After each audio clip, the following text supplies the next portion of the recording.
and an ABC 7 exclusive interview. For years, former Florida Governor Bob Graham has been leading the effort to get to the bottom of the Saudi connection to 9/11. Tonight, the former senator and governor is sounding off on the apparent assassination of a Saudi journalist and Washington Post contributor by the Saudi government at its embassy in Turkey. Joining us now for an exclusive interview is Bob Graham. Senator, thanks for joining us.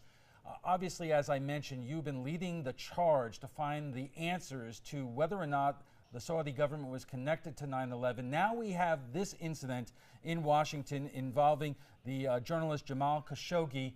What was your reaction to what happened and the news this week that the Turkish government may have evidence that he was lured into that embassy and murdered? I hope this will be finally enough is enough. For over 20 years before 9/11, we have had instances in which Saudi Arabia has been involved in malicious activities, and then the facts were covered up so that they've never been held responsible for any of those events, starting with the late 20th century, and including the incident in Sarasota, where a prominent Saudi family left a few days before 9/11, assumedly in order to avoid the consequences of being in the United States when their country was found to be the one that killed 3,000 Americans. I hope that this will be the last of this trail of malicious actions against the United States, its citizens and residents, and that we will finally release all the information that's available, and that will lead to justice for those who have suffered so grievously by Saudi action. But do you have any confidence in this administration and its determination to do that? The president said yesterday, despite this apparent assassination, he has no plans to stop a proposed arms deal with the Saudi government.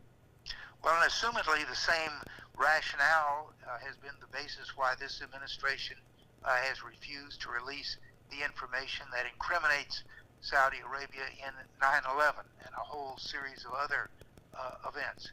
I think it's intolerable that the United States should put the lives of its citizens and permanent residents over the sale of weapons, which are then going to be used to kill primarily innocent civilians in places like Yemen. I want to turn to one other matter now, and that is Hurricane Michael and the controversy over the Republican gubernatorial candidate Ron DeSantis launching attack ads against Mayor Gillum of Tallahassee on the very day that the hurricane was bearing down on Tallahassee. You've been quoted as saying that in your 50 years in politics in Florida, when there would be a natural disaster, politics basically was put to the side. Absolutely. That's been the Florida tradition, and I think it is the respectful position to those people who have put their lives at risk as first responders and those who potentially have lost their lives as victims of a hurricane or other natural disaster.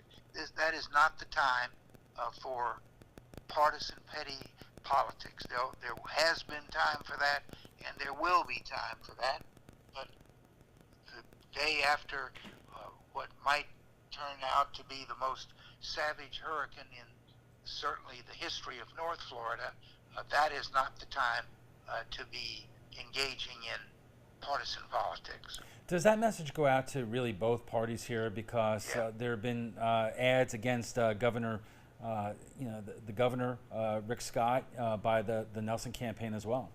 Yes, that's not a partisan statement, and it has not been a partisan principle of politics in Florida. It's even-handed that during a time when people are in distress, partisan politics ends.